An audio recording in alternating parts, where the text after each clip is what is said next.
أعلن النادي الإفريقي من جديد أنه ليس مجرد متصدر، بل بطل يقترب من المجد.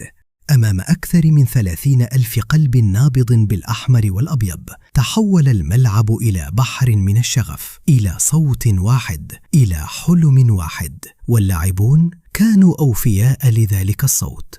ثنائية نظيفة في شباك الملعب التونسي، لكن الحقيقة أن النتيجة كانت أكبر من الأهداف. كانت رسالة، كانت هيبة، كانت فريقا يعرف أن النهاية اقتربت. 62 نقطة في الصدارة، وجولتان فقط تفصلان عن رفع رمز البطولة، جولتان بين الحلم والحقيقة، بين الانتظار والانفجار. هذا ليس موسما عاديا، هذا طريق استعادة المجد. هذا فريق الشعب يعود ليذكر الجميع أن الكبار قد يغيبون، لكنهم لا يسقطون.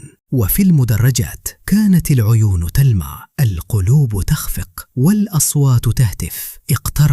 اقتربت اللحظة التي يعود فيها الملك إلى عرشه. وعندما يقترب الإفريقي من اللقب، فإنه لا يطلب الإذن، بل يأخذه.